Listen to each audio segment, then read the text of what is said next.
All right, friends, it's time to give you loyal listeners a discount on protein powder. You may or may not know, but I launched my very first protein powder 2 years ago. It's a grass-fed beef isolate with only 3 ingredients: grass-fed beef, either organic cacao or organic vanilla, and organic monk fruit. Now, if you don't want any of the added flavor and sweeteners, you can also just get unflavored.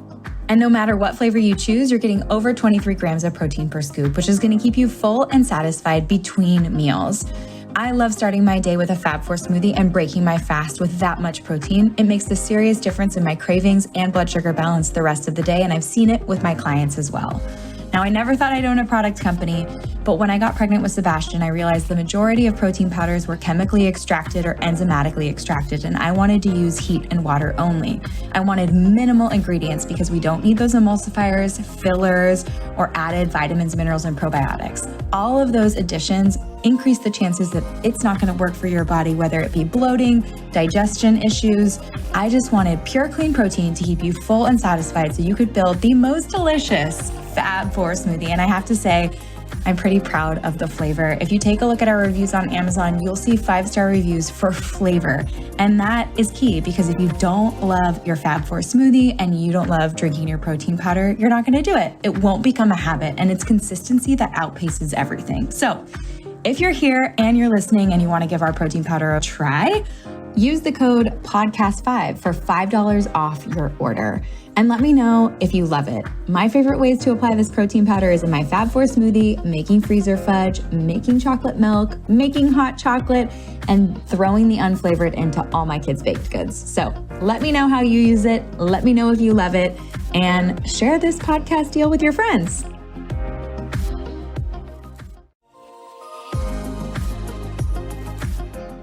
Dr. William Davis is a preventative cardiologist who is a graduate of the St. Louis University School of Medicine with training in internal medicine and cardiovascular disease and advanced training in angioplasty at the Case Western Reserve University Hospitals, where he also served as the Director of Cardiovascular Fellowship and the Assistant Professor of Medicine. He is an author of many books, including Wheat Belly, which was one of my favorites back in the day, and his new release, Super Gut, a 4-week plan to reprogram your microbiome, restore your health, and lose weight, is out now. Today, Dr. William Davis is going to talk to us about SIBO, CIFO, endotoxemia, and how you can strengthen your intestinal barrier. We're going to learn about prolonged fermentation and a really special recipe he loves for clove green tea. Let's welcome Dr. William Davis to the show. Dr. Davis, welcome to the show. I am just so excited to have you on today to talk about all the things: CIFO, SIBO, endotoxemia, all about the microbiome and how it's changed. You're an absolute expert. And I told you before the podcast started that I was so surprised when Wheat Belly came out so many years ago that a traditional doc was stepping outside of what he had maybe learned in medical school to talk about what he was seeing in his practice and how food choices were impacting his patients' lives. So first of all, thank you so much for your work, for putting yourself out there, for writing Wheat Belly, for your new book, Super Gut, that's coming out in February. But just thank you for, you didn't have to do that. You have a full practice and a lot of clients, but I really appreciate it, because the more of us beating the drum and writing these books and sharing the science in a digestible way, the more people can change their lives. So thank you for— Well, you're singing my song, so I'm happy to be here. Yay. Well, I'm really excited to have you. So can we take it back to Wheat Belly? What inspired you to write that book, and what were you seeing at the time with your patients? It started in a very odd way. It was a very kind of circuitous path, but it started with my mom, who died of sudden cardiac death. She lived in New Jersey, where I grew up. Several months after her successful 2-vessel coronary angioplasty procedure. Well, and that's what I did. I didn't do my mom's procedure, of course, but I was practicing in Wisconsin. I just moved to Wisconsin from Cleveland. And I was setting up several hospitals in the new technologies, and angioplasty, atherectomy, stent implantation, all that kind of stuff. Well, it struck me just how limited it was to try to manage this serious disease in a cath lab, in a laboratory. And how I asked, how could my mom have predicted this 2 years ahead of time, 5 years ahead of time? Well, back then, as well as today, the only way really practical that's accessible to people is a CT heart scan to generate a coronary calcium score. So I set up a CT scan device in Milwaukee. It was one of the first ones in the Midwest, one of the first in the country, actually. This technology originally came from San Francisco, by the way, electron beam tomography technology. And we got that. We started scanning people left and right. You know what, Kelly? You find heart disease everywhere. Back then, people would freak out, of course, say, what do I do? Well, back then I said, well, take Lipitor, an aspirin, cut the fat in your diet, low saturated fat, exercise. This is 20 some years ago. Yeah. And we helped publish the data. If you do nothing, so a normal score is 0. If you do nothing, your score is, let's say, 300, it increases 25% per year. So 375, 4, whatever. And with every leap, you're closer and closer to dying, having a heart attack, developing symptoms that necessitate a heart procedure like stent implantation or bypass surgery. So if you do nothing, it goes up 25% per year. So what happens when you go on what my colleagues to this day still call optimal medical therapy, high-dose statin, drug, aspirin, low-fat diet, exercise? It goes up 25% per year. Did nothing. And that data is published. It's not my speculation. It is established fact through several trials. Well, but people at the street level are freaking out. But my scores has gone up from 300 down to 700. What do? Of course, my colleagues would step in and say, well, we'll do the real procedure, heart catheterization, see if you need a preventive stent or bypass, which, by the way, is malpractice, but it's done all the time. Oh my gosh. But so if the conventional solution did not work, what works? Is there anything that works? So I had to stumble about trial and error over several years. But it taught me all kinds of important lessons. One of the important lessons, by the way, was when you add vitamin D, you have the advantage of living in a sunny climate. I live in kind of a much northern climate. And so not only is the sun weaker here, even in summertime, we wear clothes. Yeah. Cool. I know you said 40 degrees in shorts. And I said, no, sir. 40 degrees. That is a parka and a beanie. Well, even if you did do that, shorts and a t-shirt, the sun's just too weak. Yeah. And so adding vitamin D was the first time I saw heart scan scores, coronary calcium scores plummet, dropping, say, from 800 to 400. So that was a very important lesson. But another lesson was I rejected this idea that cholesterol is the thing we should measure because that came from outdated, woefully outdated technology from the 1950s. And there is more up-to-date, more modern methods to quantify the particles in the bloodstream that cause heart disease. But it takes more education, and it makes it evident right away that heart disease is a disease of carbohydrates, insulin resistance, and inflammation. Has nothing to do with cholesterol, has nothing to do with saturated fat, and it certainly has nothing to do with stinking statin drugs. Yeah. And so the pattern that fell out time after time, virtually 100% of people who have coronary disease, whether they have stents, history of bypass surgery, or a high coronary calcium score, they all have an excess of small LDL particles, not LDL cholesterol. Yes. Small LDL particles. You're looking for the LDLP on your blood test, friends, Yes, and your doctors exactly. are not calling for that half the time that they're prescribing you a statin. Yeah, exactly, Kelly. Yes, absolutely. Well, they'd start with a high number, let's say 2,000 nanomoles per liter, particle count per volume. And the science was clear. A lot of it from UC Berkeley, some of it from Hopkins. This was real science. And it showed that the only foods that cause formation of small LDL, grains and sugars, period, not saturated fat, not total fat. And so I asked people, these people are freaking out on me, right? Yeah. I said, let's give this a try. Let's take out all grains and sugars from your diet, see what happens. They'd come back. We repeat their lipoprotein panel, and the small LDL is typically 0. It was eradicated, not just a little better, but eradicated. Usually, not always, but usually.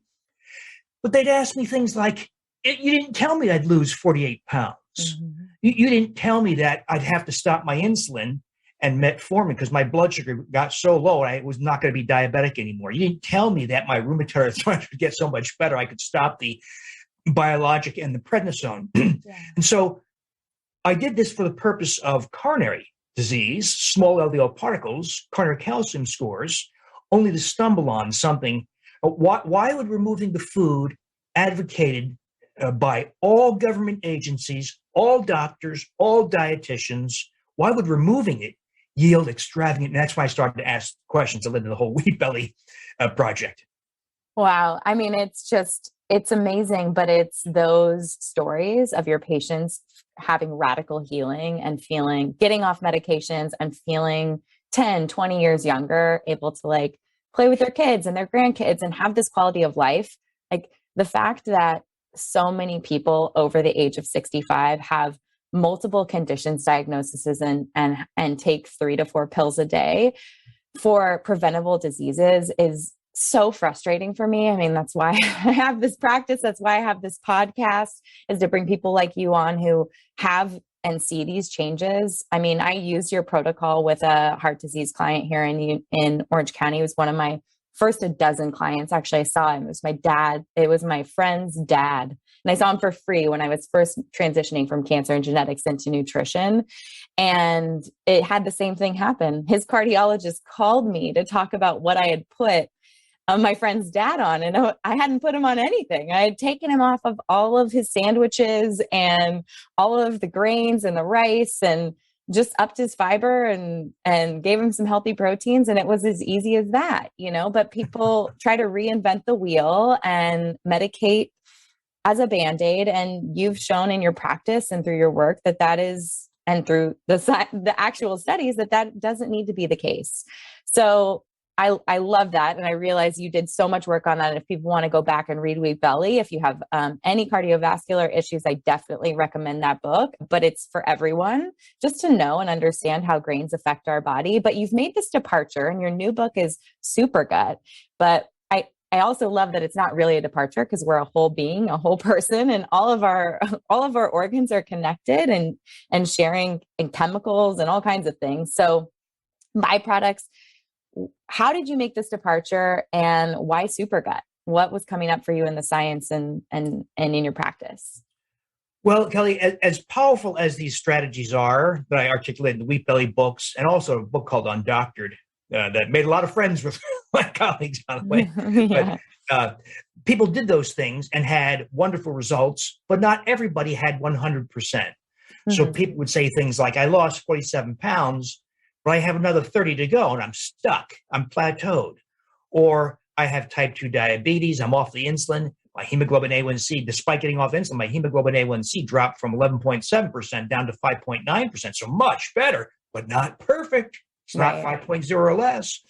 Or they had an autoimmune disease that got better, but they're having occasional flare-ups and having to go back. So I asked, well, what's missing here? Well, we did follow some basic efforts in restoring a healthy microbiome, a high-potency multi-species probiotic, fermented foods, prebiotic fibers, but there was something missing. And I looked in the microbiome for better answers. And Kelly, when you start looking deeply, you start to find some astounding answers. Because one of the things that's happened to modern people is we've lost very important species. Because all of us have taken antibiotics. It's not uncommon by age 40 to have taken 30 courses of antibiotics. So antibiotic residues in food, herbicide, pesticide residues in food, glyphosate, the active ingredient in Roundup, is not just an herbicide, it's also an antibiotic. Food additives like emulsifying agents disrupt the microbiome. Many drugs disrupt the microbiome. Statin drugs disrupt the microbiome. Anti-inflammatory drugs like naproxen and ibuprofen. In other words, we're swinging a virtual sea of factors that disrupt the microbiome. And one of the things that happens is we've lost important species. When you restore these species, spectacular things can happen. So you're likely familiar with my favorite microbe of all, which is Lactobacillus reuteri, lost by the great majority of people, even though indigenous people, the few remaining indigenous populations, have reuteri. They all have reuteri, as do squirrels and chipmunks and raccoons. So all mammals have it. All humans unexposed to antibiotics and other factors all have it. We don't have it. So we restore it, and all kinds of great stuff happens. One of the striking effects is you restore reuteri, and by the way, it colonizes the entire GI tract, not just the colon. It sends a signal to the brain to release oxytocin, the hormone oxytocin, the hormone of love and empathy. So people will restore reuteri and say things like, I like my family better. I like my coworkers better. I have less anxiety when I go to an office party. In fact, I embrace people. I love I seek out people's company. But there's other effects beyond the social and emotional effects of oxytocin. There's also, ladies love it because there's an explosion in dermal collagen and they start to lose their wrinkles. It takes about 8 weeks to see it visibly, but it does develop. There's a restoration of youthful muscle and strength. There's preservation of bone density, turns off appetite, desire for sweets. It causes deep sleep. I'm a chronic insomniac. I've all my life struggled to sleep more than a few hours, fragmented sleep, watch TV, read books. I sleep now 9 hours or more straight through, deep, vivid dreams like a kid. So, and when you think about it, Kelly, restoration of youthful muscle and strength, smoother skin, it facilitates weight loss too, deeper sleep, preservation. It's an age reversing effect. Mm-hmm. And people will look that way too when they share their selfies. The people often look 10, 20 years younger, sometimes more. The experience does vary. But that's one microbe, Kelly. That's the experience with one microbe. And there's a growing list of microbes that we can restore. So this is a microbe that most of us have lost due to our antibiotic, our contact with antibiotics, pesticides, herbicides. How are you recommending that we restore this specific microbe and allow it to proliferate in the gut? So I started by getting a commercial product called Gastrus, Gastrus, and it's sold by a Swedish company called BioGaia, Biogaia. And they sell it to, it's like 20 some bucks. But they sell it to you in very low bacterial counts because the tablets are meant for infants. So very low doses. So I wanted Reuteri. I wanted these strains of Reuteri in this product. So I did something crazy. I made yogurt, but not yogurt in the conventional sense. So when you ferment foods like yogurt, what you're doing is you're getting a microbe to double. So one microbe becomes two becomes 4. Well, Reuteri doubles every 3 hours.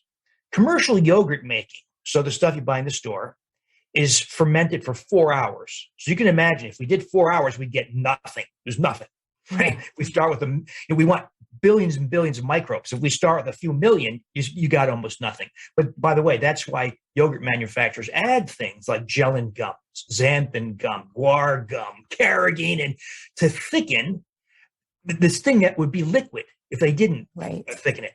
So I changed all that. We're going to ferment for 36 hours. That allows Reuteri to double 12 times. The easiest way to illustrate to your listeners what that means is think about the old riddle that kids tell. Which would you rather have, $1 million or a penny that doubles every day for 30 days, right? And kids always say, I'll take the $1 million. Yeah.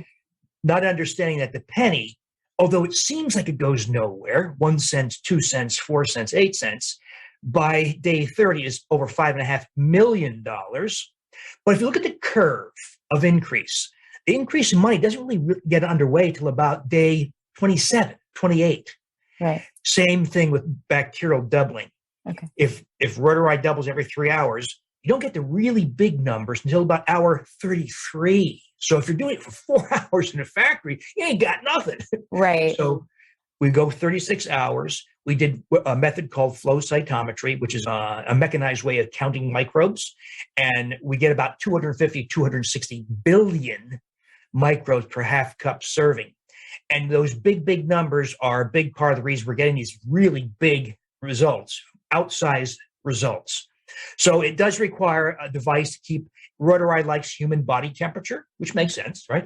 Yeah. So we need some device to keep it. So you can use a yogurt maker, most yogurt makers, a sous vide device for cooking meats, or some of the instant pots have yogurt settings also. Yeah. And then you make this yogurt, you eat the yogurt. But I look at it kind of like a menu, Kelly, so that, because people say, oh my God, you're talking about so many microbes. So I tell them, no. Think about it like a restaurant menu.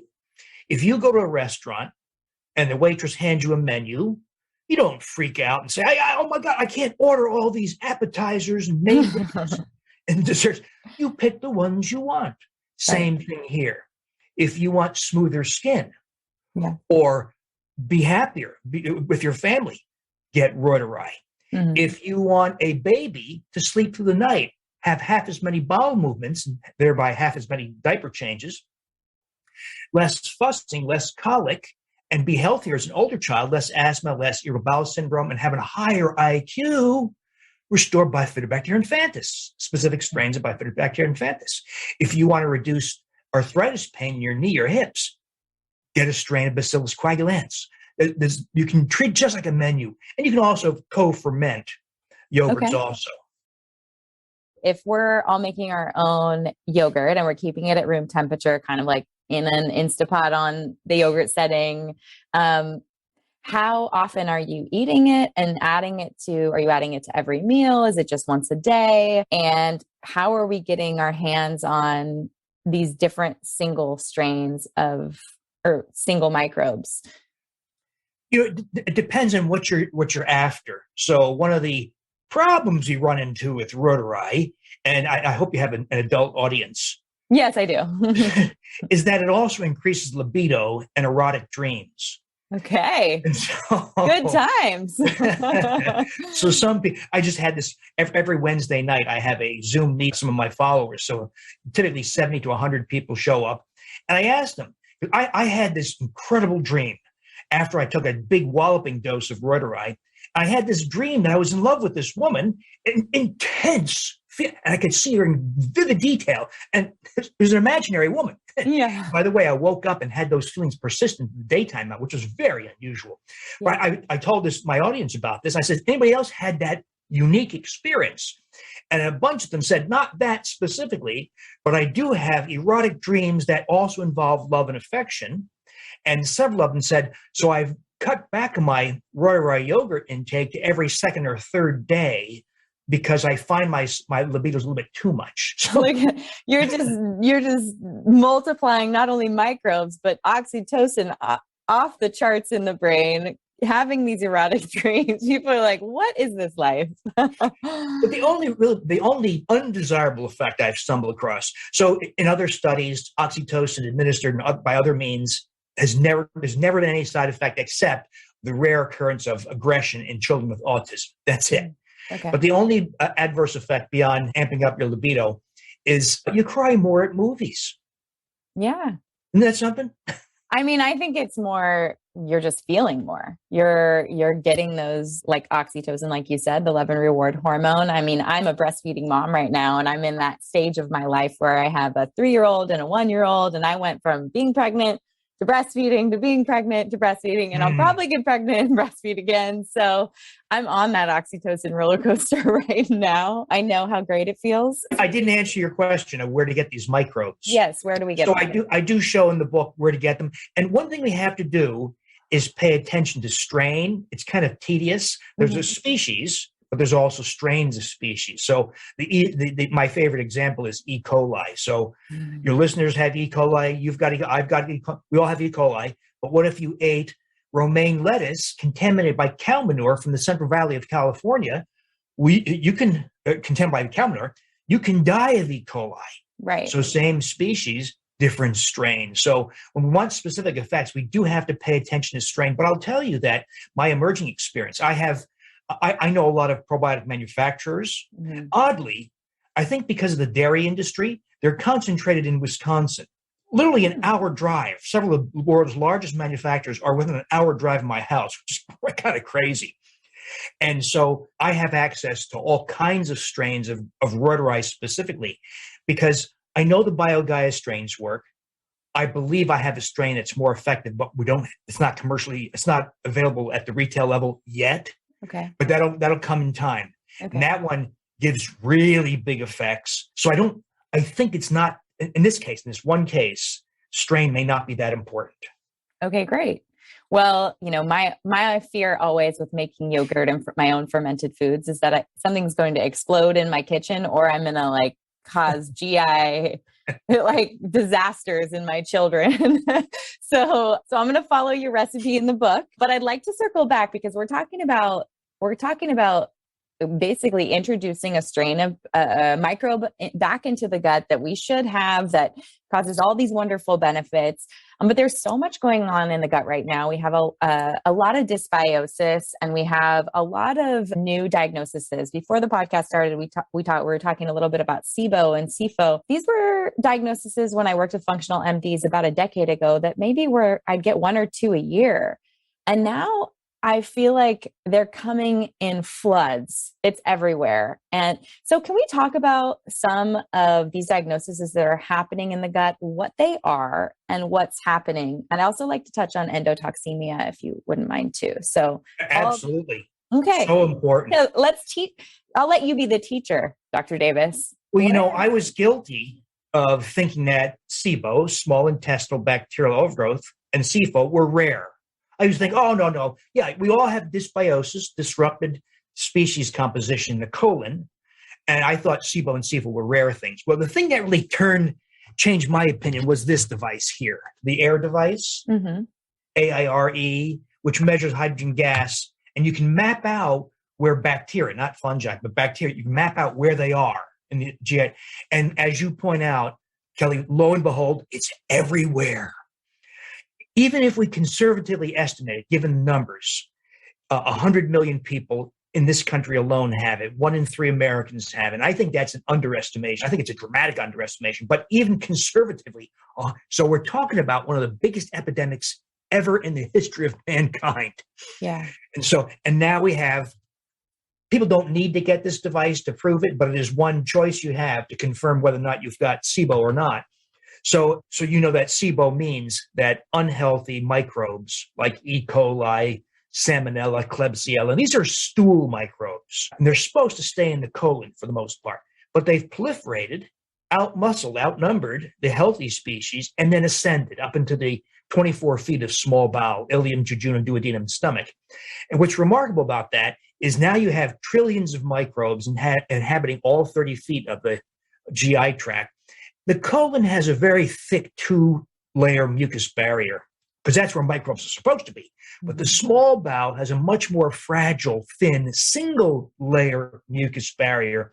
And so microbes are better able to breach that barrier, get entry into the small bowel lining and even into the bloodstream, but especially your breakdown products. So if we have 30 feet of bacteria turning over rapidly, because they don't live decades, they live hours, sometimes minutes. So there's very rapid turnover of these microbes. When they die, they release a lot of their debris into the bloodstream. And that's what you're pointing out as endotoxemia. So when that was finally described by Dr. Patrice Canny in Belgium in 2007, it changed the definition of virtually all common chronic conditions. It tells us now that microbes in the GI tract can export their effects experienced as, say, rosacea or psoriasis in the skin, or as joint pain, muscle pain of fibromyalgia, or as depression or Alzheimer's dementia in the brain, or as joint pain and swelling as rheumatoid arthritis. So I would argue that virtually all common chronic diseases that we're familiar with, obesity, hypertension, type 2 diabetes, autoimmune neurodegenerative disorders, all have to be redefined in light of this major contribution of the microbiome. Yeah. I mean, it is amazing because the conversation was really around I think the first conversation was around leaky gut, people being like, oh, what's coming through our intestinal barrier into our bloodstream?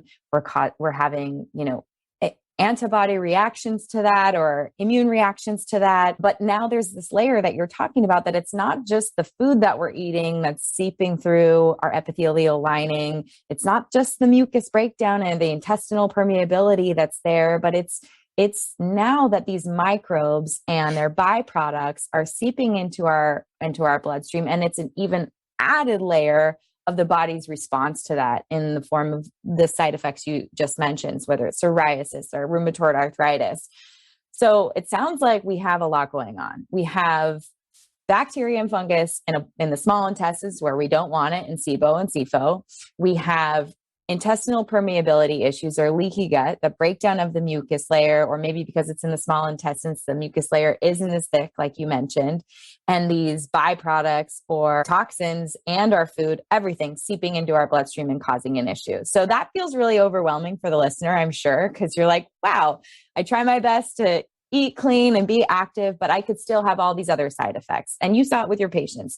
They had a great, went from 11 A1C down to 5.5 or 6, but never made it back into that really healthy level. So there's this level of chronic inflammation and disease that's starting in the gut. So how do we start to heal that? How do we start to increase the mucus layer of our intestines and heal so that we don't have to deal with these byproducts floating around in our bloodstream and causing these issues? I think it helps to identify and manage all the things that we're exposed to that got this process started in the first place. So we try to minimize. You can't avoid necessarily antibiotics. If you get really sick with pneumococcal pneumonia, you need a stinking antibiotic. Right. But try to minimize. Don't take them for trivial reasons, like you have an upper respiratory viral infection. Don't take an antibiotic just in case. Those kinds of situations. Try to get organic foods that have minimized herbicide, pesticide residues. Get whole foods, not foods with long lists of ingredients that have disruptive additives like emulsifying agents like polysorbate 80 and carboxymethylcellulose. Avoid synthetic sweeteners like aspartame, sucralose, and saccharin. Avoid those drugs, the non-steroidal anti-inflammatory drugs, the stomach acid blocking drugs, statin drugs, and probably a long list of other drugs too, though the science has not been sorted out. A drug company does not need to do a microbiome study in order to have a drug approved. So we often don't know what these drugs do to the microbiome. But we start by kind of cleaning up our lives. And then I look at the microbiome like a garden. So that's like preparing the soil. It's getting rid of the sticks and the weeds and the rocks.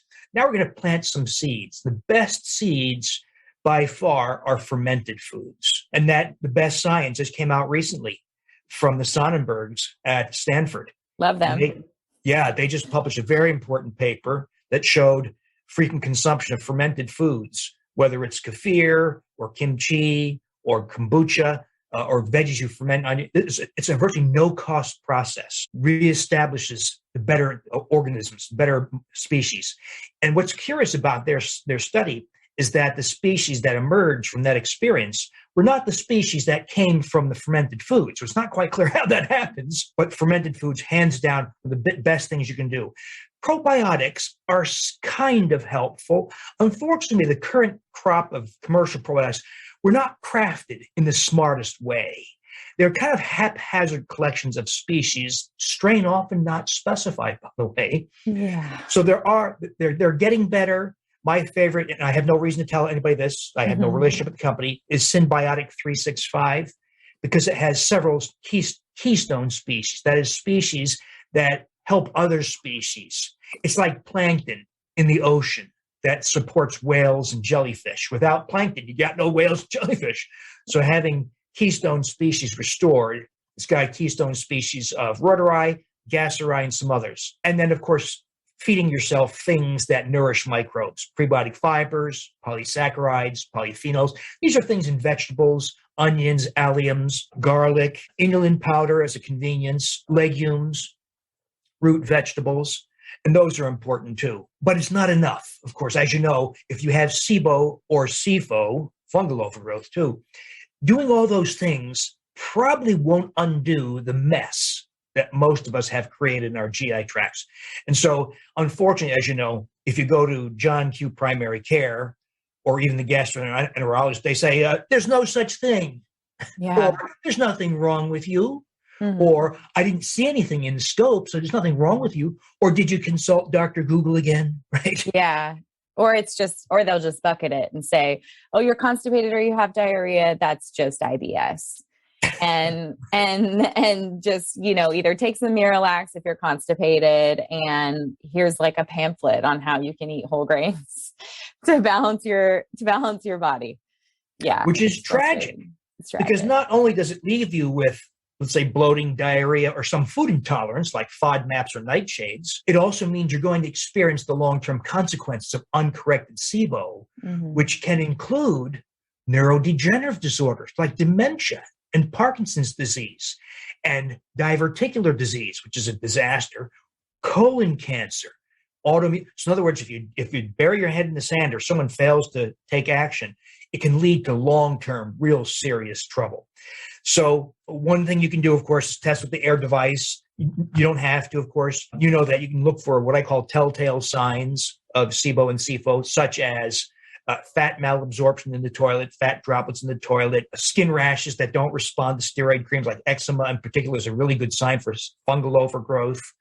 There are conditions that are so commonly associated with SIBO, I think it's safe to just manage the SIBO, like fibromyalgia, irritable bowel syndrome, ulcerative colitis, Crohn's disease, neurodegenerative disorders, autoimmune. If you have any of those conditions, you could pretty safely assume you've got SIBO driving a lot of it.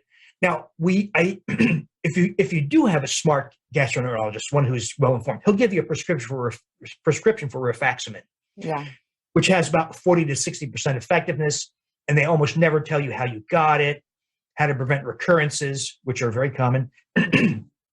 So there was a time we were using herbal antibiotics, the two that actually have a little bit of evidence, the candibactin regimen, the FC-cytodispyoside regimen. But I've been doing something a little differently, Kelly, lately. And so using this reasoning, if you and I take a commercial probiotic and you have SIBO, let's just say you tested positive on the AIR device or you did formal H2 testing, but you know you have SIBO. If you take a commercial probiotic, will it go away? No. Yeah. It might reduce the bloating a little bit, might reduce diarrhea a little bit, but it won't go away. So I asked a different set of questions. I asked, well, what if we chose microbes with specific characteristics, such as they take up residence in the small bowel? That's where SIBO occurs. Mm-hmm. And they produce what are called bacteriocins, natural antibiotics effective against the species of SIBO. So I chose three. I chose a strain of Lactobacillus gasseri. I chose 2 strains of Reuteri, and I chose Bacillus coagulans. We co-ferment, make a yogurt. I call it SIBO yogurt. Now, this is preliminary, but out of 30 people who've done this, 90% have converted to negative H2. So I think it works. Wow, that's huge. I feel like SIBO is the most frustrating thing ever because exactly what you just said. I can't tell you how many clients from 2017, 2018, I get that email. My SIBO's back. You're like, you can only do, they do the antibiotic round, or they do the antibiotics, or they do the herbals for a really long time. They do the FODMAPs diet. They've cut everything out. Then everything kind of starts to go back to normal life, and it comes back with a vengeance. So frustrating. One of the things we've been doing, I think works. This is once again anecdote. We have several clinical trials planned in the next 2 years. This one's not one of them, but maybe later in future, do the SIBO yogurt type of. We probably won't use yogurt for the clinical trial. It's too variable. We'll probably just use the microbes themselves. Right. But the SIBO yogurt seems to work. But I've also been asking people to use the Reuteri chronically. Yeah. After the SIBO is gone, because of those features that it takes up residence in the upper GI tract, produces bacteriocins. And it seems to prevent recurrence of SIBO, not always, for a lot of people. The gasseri, likewise, the gasseri is this bacteriocin powerhouse. It produces up to 7 bacteriocins that kill E. coli, Salmonella. Here's a crazy story for you. So one of the world's largest probiotic manufacturers is literally 45 minutes from my house. It's called Biosource. And the guy who runs it is a microbiologist named Suresh. And he tells me, I confirm this with other microbiologists, when they want to clean their fermenting vats, he uses Lactobacillus reuteri to clean the vats because it kills the pathogens. Wow. So I go, what? They use it as a cleaning microbe. So it's very effective in killing off stool microbes, ones we don't want. So I think it's been instrumental in keeping SIBO recurrences away from everybody. Well, and it's so great because when you look at the past, when we used to just say, you have a bacterial infection, here's a bunch of antibiotics. Then we learned that we all have trillions of microbes that live in us and on us, and they play such a critical role in short-chain fatty acid production, whatever, intestinal permeability, like all of that, to say we don't know, it's going to kill everything, but we're just going to throw this at your bacterial infection, to then now understand, like, wow, we can't really have a strike mission against the bacteria that we want to kill, but that there are microbes out there like Reuteri that do this for us. Like, it's a gentle way of rebalancing the microbiome in a non-aggressive way. And I think we are coming to terms with the fact that that is going back to the way your grandma ate, whole foods from the ground, without the quick fixes of herbicides and pesticides, without the antibiotics. And we have to undo all this stuff that we've relied on, these quick fix band-aids, for the last, I want to say, like, at least my whole entire existence, almost 40 years. Like, it's a lot of work we have to do to get people back to baseline. It will take generations, sadly, Kelly. Yeah, we have so much work to do. And by the way, I'm so grateful that you have shows like yours, because you may have noticed that people like you and me are no longer welcome on broadcast TV or major print media because of the influence of Big Pharma. They have essentially squashed our ability to be on shows like Dr. Oz or CBS This Morning, because there's too much money in direct consumer drug advertising, and they do not want people like you and me who might antagonize their advertisers. Right. Absolutely. No, it's a lot has changed in the last few years in regards to even not that it's scripted, but if you get a chance to be on television with your book, they cherry pick the topics that they want you to talk about and what they're excited about.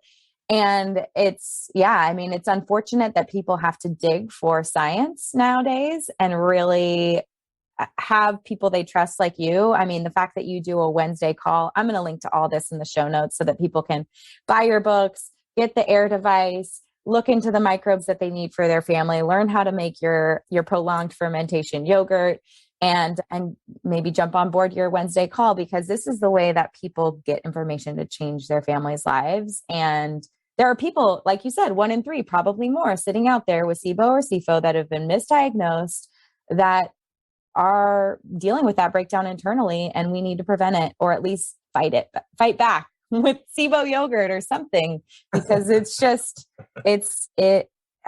yeah. Like I said, we do have a lot of work to do, but you're really leading the charge, and I'm so thankful that you're here to talk about it. So let's talk a little bit more about your book. I heard that there's a clove green tea in there. What is that for? What other super recommendations for a super gut do you have? So as you know, if you have dysbiosis in the colon, or you have SIBO or CIFO in the small bowel and colon, part of the disease process is disruption of the mucus barrier. And as a result, people will often have a lot of bloating, diarrhea, abdominal discomfort.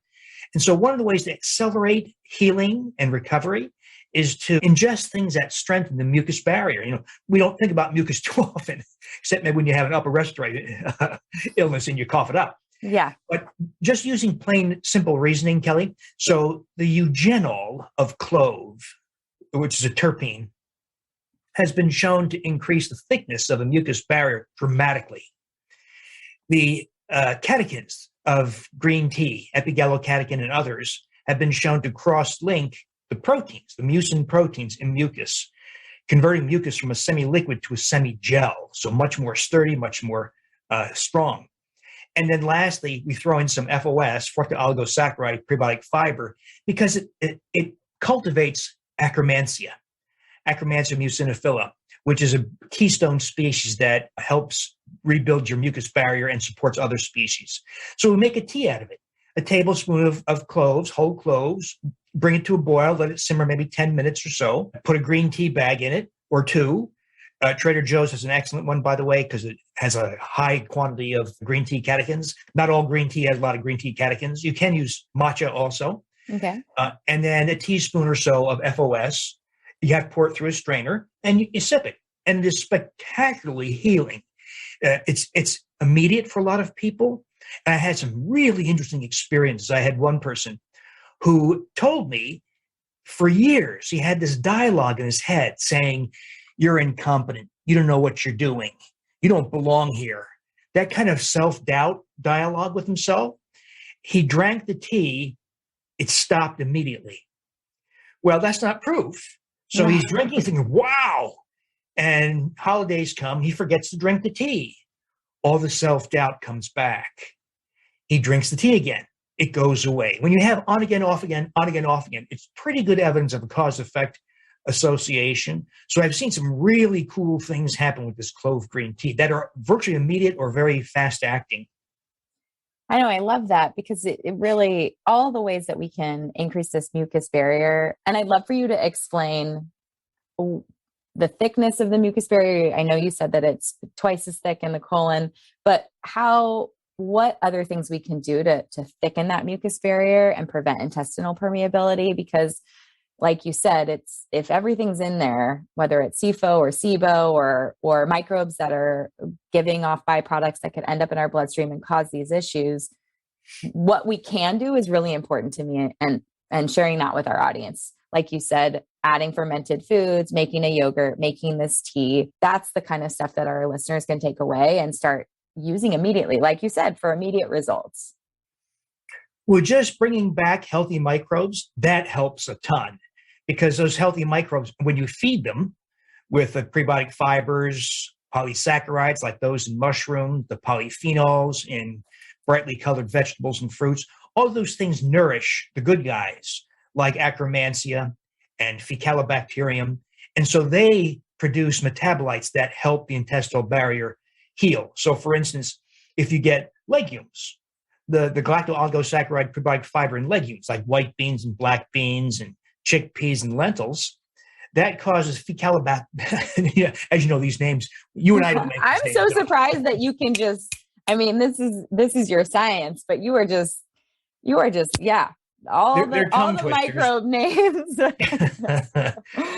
So when you get those prebiotic fibers, one of the species, a very important species that proliferates, is Faecalibacterium prausnitzii, which is a major producer of a metabolite called butyrate, which is incredibly healing to the mucus barrier and to the intestinal lining. So just restoring healthy microbes, fermented food, feeding them with those prebiotic fibers and other factors kind of fixes it for you in many ways. I like the clove green tea just because a lot of people are in pain. Right. They're having abdominal discomfort, diarrhea, and it's just it's a way to get relief faster. Mm-hmm. But most of the efforts to rebuild the microbiome are things that unfold over weeks and months, and it can be a lifelong effort also. Mm-hmm. It can't just stop after 3 months and hope everything stays. You really have to work at this with your fermented foods and your prebiotic fibers. It is a constant relationship with your plate, that every single plate offers up the opportunity to feed microbes and proliferate those in the gut to prevent these endotoxemia and mucus breakdown and all the issues. I mean, symptoms can come back when we, like you said, when you dip back into those processed foods, when you dip back into the foods that are covered in pesticides and herbicides and antibiotics and all that stuff. I'd love to hear about day in the life of you to support. So just so everyone can have an idea of what it looks like plate to plate to support your microbiome and to have a super gut. Well, it helps to recall that those of us who are free of gliadin-derived opioid peptides, that's the wheat belly issue, that is the protein in wheat and grains, gliadin, people say gluten, but it's gliadin within gluten, yields opioid peptides that are potent appetite stimulants. So we banish that, so there's a big drop in appetite, and then we restore reuteri, lactobacillus reuteri, and the oxytocin effect suppresses appetite even further, especially for snacking and junk food.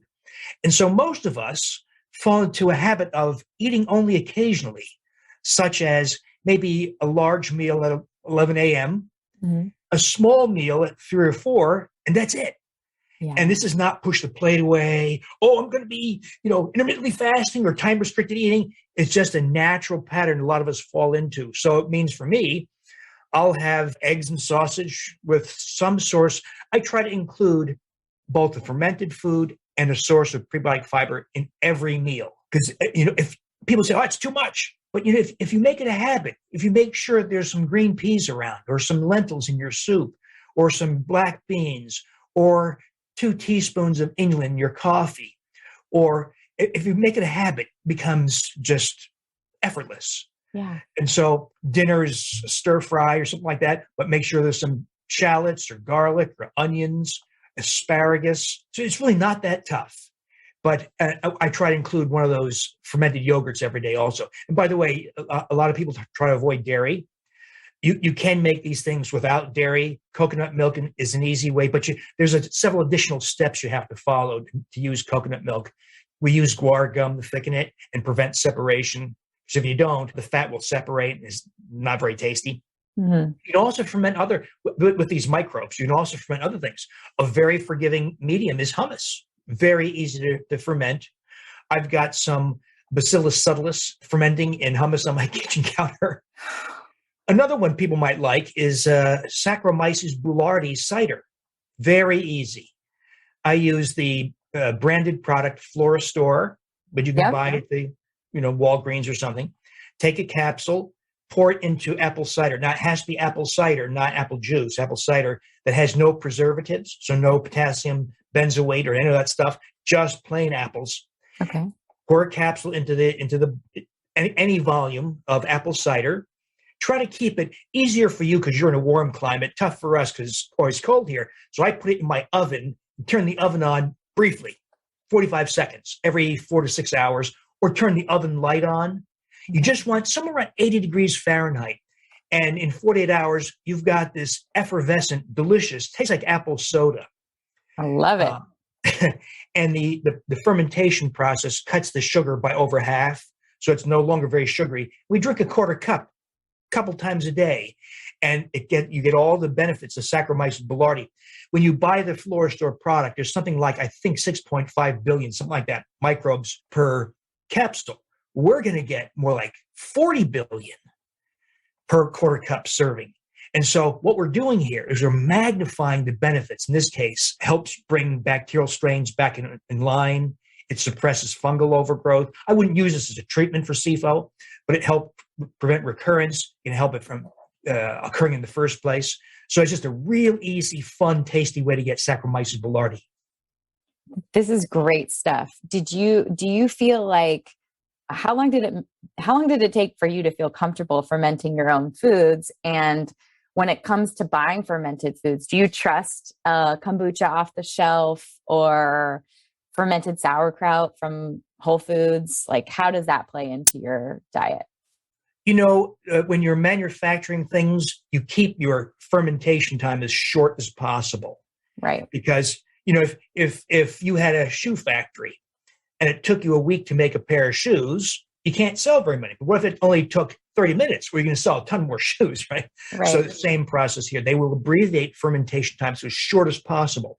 So what I do when I buy something that's fermented, whether it's sauerkraut or kimchi, is I leave it on the counter for 3, 4, 7 days, something like that. And people think, oh my God, it's going to go rotten. Well, keep it covered. Keep it covered. Don't let fungal in the air get in it.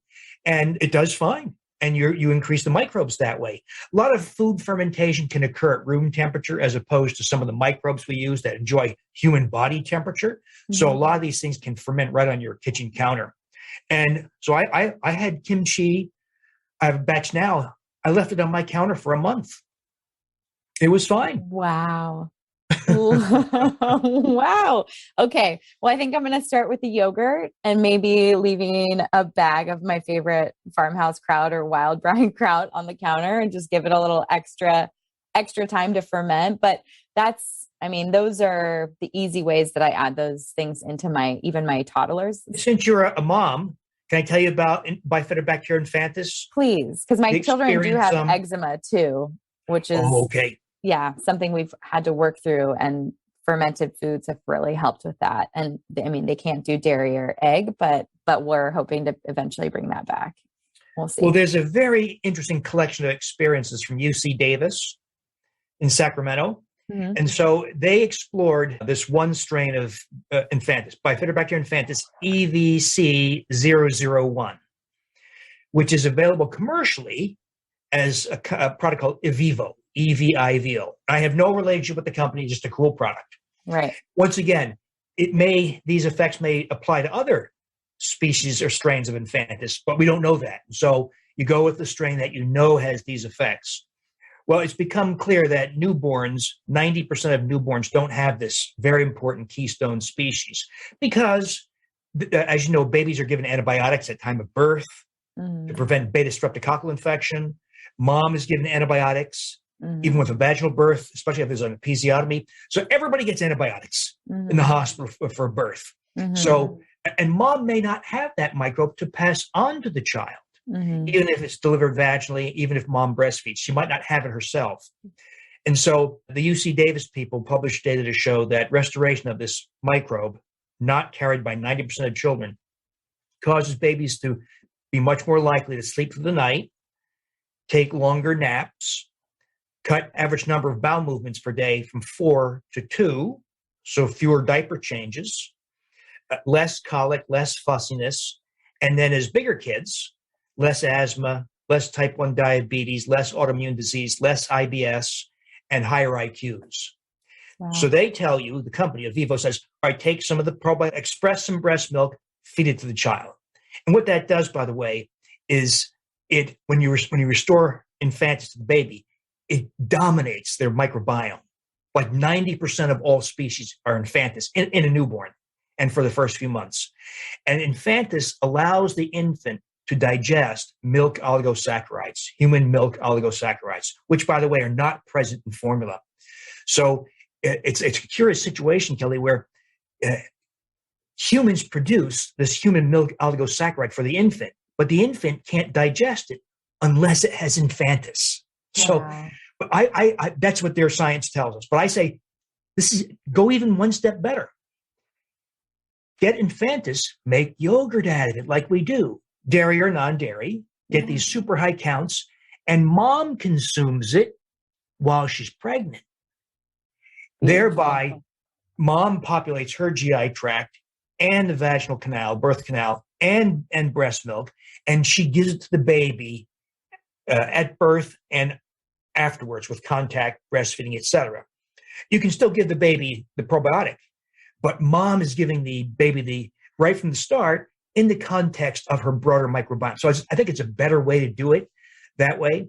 But it's such a big. My son is an expectant father also, so I've got his new wife on the stuff also. What a lucky lady to have you as a father-in-law. I feel like this tip is going to make me have a super baby for number 3, super gut and a super baby. Yeah, let me know what happens. Definitely. I mean, it's something that was interesting with Sebastian. His birth, he did get antibiotics at birth. We had like a pretty traumatic first birth with our first son. And our second son, his delivery was really easy and he didn't show any signs of eczema the way that his brother did at it was like the first 6 weeks when Sebastian had rashes everywhere. And we could tell like his body was just, he had such an awesome labor or such an awesome pregnancy, no complications, ate the best I ever could, just felt really good about it. And unfortunately had some hiccups in the beginning and then had that major eczema and rashes. And then with Toshin, our second, it didn't actually manifest until he started eating real food. So around 6, 7, 8 months, it started just like around his ankles and it would flare a little bit on his cheeks when he ate dairy and when he ate eggs, which were the triggers for his brother as well. But, of course, the nutritionist in me and the interviewer with people like you, I'm like, all right, there's something going on in my gut or that I've passed to them, that they're having an inability to digest this type of food and it's a trigger for them. And children's guts are leaky for the first 3 years of their life is what the research shows. They're so much more vulnerable to all of the things we're talking about, antibiotics, herbicides, pesticides. So it's interesting to me. I remember that Avivo product with Sebastian. I tried it and it seemed as though his flares got worse, but we were in a really hard place. It was like right in the beginning when it was out of control. And, Sebastian doesn't have any signs of eczema at all right now as a 3-year-old, which is awesome. Right. I feel really good about that. It was a long road. As you know, skin issues seem to be the hardest because you really have to stay diligent and you have to be committed to making changes for a long time. But yeah, we're on that road again with Toshin and we're working our way back. But I make Vivo a try myself and see if that influences it. Would you get the strain specifically from Avivo, or is there another company that we could get it from to ferment in yogurt? There may be others, but there's insufficient evidence for their effects. So the UC Davis people and Aviva had done a really good job in validating their microbe. Great. The other microbe, very limited evidence. So whenever you get the situation, go with what we know works. Yeah, definitely. Absolutely. Well, oh man, you have been great today, Dr. Davis. So many awesome tips. Thank you for breaking down CIFO and SIBO, endotoxemia, and really giving us some tools to include fermented foods and prebiotic fibers on our plate. I'm going to link to all of your awesome recipes, your book, your Wednesday night call, and we'll make sure that everyone has access to this amazing new book in February. So thank you for taking the time again outside of your practice to write it and helping us all live healthier lives. And thank you, Kelly. And thank you for what you're doing, because what you're doing is truly very, very important. Yeah, well, we're all just really excited to have experts like you willing to jump on the podcast with me. So thank you so much for your time. Where can people follow along online, socially, so that they can keep up with you? Just in the last literally couple of weeks or so, I converted my Wheat Belly blog that's been visited 33 million times. I changed to be more all-encompassing to Dr. Davis, Dr. Davis, infinitehealth.com. Okay. And it's kind of a one-stop shop for all my conversations. Great. Well, we'll direct people that way so that they can follow along. Okay. Thanks, Kelly. Thanks. Thank you for listening to Be Well by Kelly. Please subscribe to the show on Apple Podcasts, Spotify, or wherever you listen to podcasts. Learn more at bewellbykelly.com and follow me on Instagram at bewellbykelly. I would love if you picked up my books, Body Love and Body Love Every Day. They're sold on Amazon and at all major booksellers.